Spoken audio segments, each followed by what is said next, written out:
Hello guys, అందరికీ నమస్కారం. ఈరోజు మనం వచ్చేసి సాలేశ్వరం జాతర గురించి అయితే మాట్లాడుకుందాం. అసలు ఈ జాతర ఎక్కడ జరుగుతుందంటే మనం శ్రీశైలం నుంచి జస్ట్ 40 కిలోమీటర్ డిస్టెన్స్లో అమ్రాబాద్ టైగర్ రిజర్వ్ పాయింట్ ఉంటుంది. సో దాని నుంచి మనం ఎంట్రీ అవ్వాల్సి ఉంటుంది అనమాట. కార్లకు వచ్చేసి 500 రూపీస్, బైక్కి 100 రూపీస్ అండ్ 3 వీలర్కి అయితే 300 రూపీస్ ఛార్జ్ అయితే తీసుకుంటున్నారు. హైదరాబాద్ నుంచి వెళ్ళే వాళ్ళు టికెట్ ఎక్కడ తీసుకోవాలనే కొంచెం డౌట్ అయితే ఉంటుంది. సో మీరు అంటే గుట్ట ఎక్కే దారిలోనే మనకు స్టార్టింగ్లోనే అయితే వాళ్ళు టికెట్స్ అయితే ప్రొవైడ్ అనేది జరుగుతుంది. అక్కడ దాదాపుగా ఒక 50 మంది పోలీసులు అయితే ఉంటారు. మీరేం టెన్షన్ పడకండి. టికెట్ విషయంలో మాత్రం అసలు మీరు టికెట్ తీసుకోకుండా లోపలికి అసలు ఎట్టి పరిస్థితుల్లో పోలేరు. ఈ పాయింట్ నేను ఎందుకు చెప్తున్నానో మీకు లాస్ట్కి అయితే అర్థమవుతుంది. నేను ఈ సంవత్సరం ఫస్ట్ టైం అయితే వెళ్ళడం జరిగింది. 2026లో జరుగుతున్న జాతరకి అయితే వెళ్ళడం జరిగింది. ఏప్రిల్ 2న వెళ్ళిన, అంటే జాతర స్టార్ట్ అయిన సెకండ్ డే అయితే వెళ్ళిన అనమాట. సో అక్కడ నాకు కొన్ని అనుకోని సంఘటనలు అయితే జరిగినాయి. అవి మీతో షేర్ చేసుకోవడానికి అయితే నేను ఈ వీడియో అయితే చేస్తున్నా. కంప్లీట్ వీడియో అయితే చూడండి.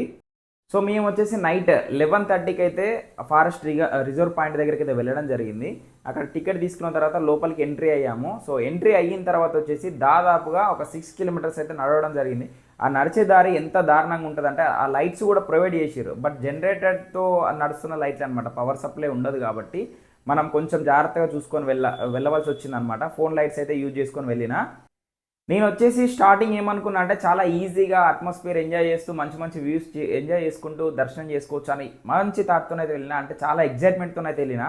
కానీ వెళ్తుంటే వెళ్తుంటే వెళ్తుంటే అస్సలు మామూలు టార్చర్ కాదు. టార్చర్ అని ఎందుకంటున్నా అంటే మనం ఎక్కడైతే స్టార్టింగ్ బై వాక్ స్టార్ట్ చేసామో అక్కడ నుంచి దాదాపు ఒక 5 కిలోమీటర్స్ వరకు, 5.5 కిలోమీటర్స్ వరకు కూడా ఒక లైన్ అనేది ఫార్మేషన్ అయింది. సింగిల్ లైన్ అయితే ఫార్మేట్ అయింది. వెళ్ళే వాళ్ళు వెళ్తున్నారు, వచ్చే వాళ్ళు వస్తున్నారు. చూడడానికి అయితే మంచిగా అనిపించింది. మేము ఆల్మోస్ట్ నైట్ 2 o'clock, అంటే 12 o'clock నుంచి మొదలు పెడితే 4 o'clock వరకు కూడా మేము నడవడం జరిగింది. మేము సింగిల్ లైన్లో వెళ్తూ అక్కడక్కడ కూర్చుంటూ మంచిగా అట్మాస్ఫియర్ని ఎంజాయ్ చేస్తే అయితే పోయినాము. కానీ కిందికి దిగుతుంటే ఓకే ఓకే అనిపించింది. కానీ ఒక్కసారి సడన్గా నాకైతే ఫుల్ పబ్లిక్ అయితే కనిపించారు. కొన్ని వేల మంది ఉన్నారనమాట. స్టార్టింగ్ నుంచి మొదలు పెట్టుకుంటే చాలా ప్రశాంతంగా అందరూ, మీరు కూడా ఒకవేళ పోయినట్టయితే మీరు కూడా ఇదే ఎక్స్పీరియన్స్ ఫేస్ చేసి ఉంటారు. స్టార్టింగ్లోనైతే ఎవ్వరూ కనిపించారు, కానీ లోపలికి వెళ్ళిన తర్వాత మాత్రం పబ్లిక్ అందరూ ఒకే దగ్గర గుమ్ముగూడి అసలు ఎవరు మెయింటైన్ చేయకుండా ఎంత దారుణమైన పరిస్థితిలో ఉందో మీరు కూడా ఫేస్ చేసి ఉంటారు నాకు తెలిసినంత వరకు అయితే వెళ్ళిన వాళ్ళైతే.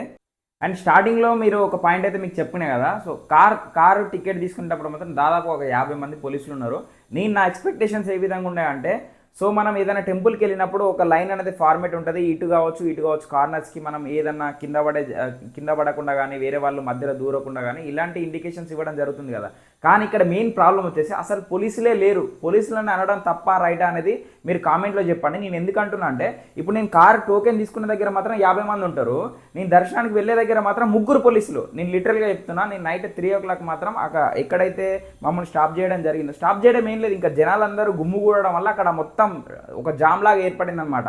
అండ్ నేను ఇప్పుడు ఈ పాయింట్ ఎందుకు పెట్టినా ఒకసారి అయితే ఈ వీడియోలు చూడండి, మీకు క్లారిటీ వచ్చేస్తుంది.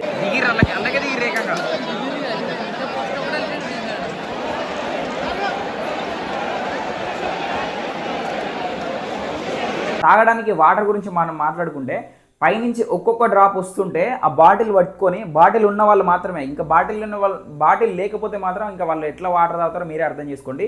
ఆ బాటిల్ అనేది ఇట్లా పెట్టి వాటర్ పడుతున్నారు. అది కూడా మీకు చూపిస్తా చూడండి.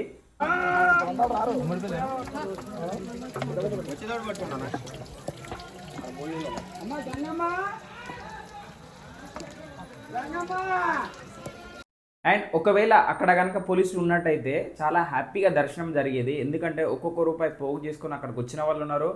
అసలు చాలా కష్టపడి ఒక్కొక్క ముసలి వాళ్ళు, ఇతను చూడండి చాలా కష్టపడి కింది వరకు వచ్చిన తర్వాత అసలు దర్శనం చేసుకోలేని పరిస్థితి.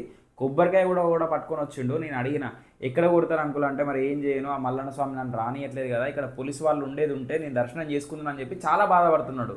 అండ్ మనం పెద్ద టెంపుల్కి వెళ్ళినప్పుడు 365 days కూడా టెంపుల్ ఓపెనింగ్ ఉంటుంది కాబట్టి, సరే ఈ రోజు కాకపోయినా కూడా రేపైనా దర్శనం చేసుకోవచ్చు అని ఒక గట్టి నమ్మకం ఉంటుంది. సర్లే అని చెప్పి బయటనంగా మొక్కుని వెళ్తారు.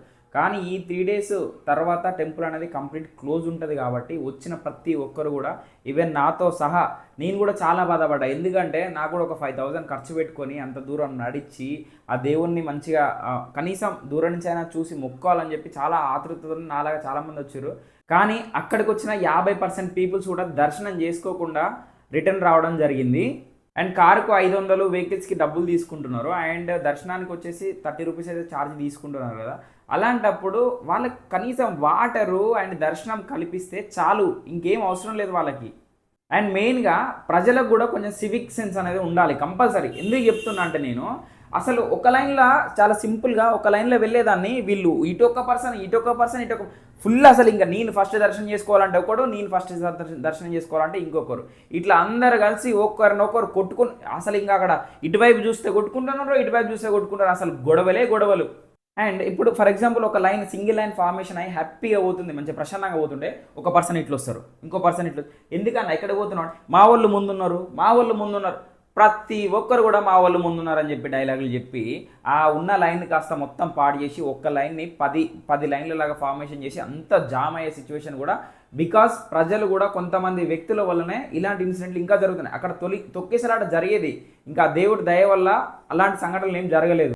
సో ఒక్క వ్యక్తి వేరే అడ్డదారిలో పోయిండు అనుకోండి, అతను చూసి ఇంకో 10 మంది, ఇటొక లైన్ ఫార్మేషన్ మధ్యలో ఇంకో లైన్ ఫార్మేషన్, దానివల్ల మొత్తం అందరు ఒక దగ్గరికి పోయి అక్కడ మెయింటెనెన్స్ లేక అసలు ఎటు పోవాలో అర్థం కాక. చూడండి ఇప్పుడు ఈ వీడియో చూశారు కదా, మళ్ళీ ఒక్కసారి ఈ వీడియో చూడండి. ఒక్కొక్క పర్సన్ అయితే దూకుతుంటే అసలు వాళ్ళ కాళ్ళు ఇరుగుతాయా, బుక్కలు ఇరుగుతాయా, అసలు ఏం జరుగుతుందో కూడా అర్థం కాని సిచ్యువేషన్ ఉన్నది అక్కడ.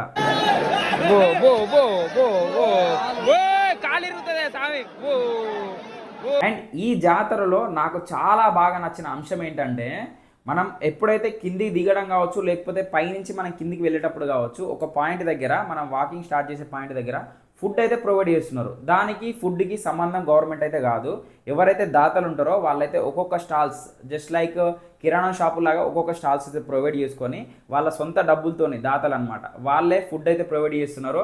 అండ్ దాంతోపాటుగా మార్నింగ్ టిఫిన్ పెడుతున్నారు, ఆఫ్టర్నూన్ లంచ్ పెడుతున్నారు, కావాల్సిన ఫ్రూట్స్ ఇస్తున్నారు. అంటే అన్నదానం అంటే అందరు ఎగబడి గుంపులుగా అట్లేం లేదు. అంటే బికాస్ చాలామంది దాతలు ఉన్నారు, చాలా స్టాల్స్ ఉండడం వల్ల ఫుడ్కి అయితే ఎలాంటి ప్రాబ్లం కాలేదు. ఈవెన్ నాతో సహా పైకి రాగానే మంచిగా ఫ్రూట్స్ అయితే ఫుల్ తిన్నాము. అదొక్కటి మాత్రం చాలా బాగుంది జాతరలో. ఆటో వాళ్ళు వచ్చేసి అంత డీప్ ఫారెస్ట్లో కూడా ఓన్లీ 30 రూపీస్ 20 రూపీస్ కన్నా ఎక్కువ అయితే తీసుకోలేదు. ఎవరు ఇష్టం వచ్చినట్టు 100 రూపాయలు 200 రూపాయలు అని కూడా వాళ్ళు తీసుకోలేదు. ఓన్లీ 30 రూపాయలు 20 రూపాయలు అంతేకన్నా ఎక్కువ అయితే తీసుకోలేదు. వాళ్ళు నిజంగా చాలా గ్రేట్.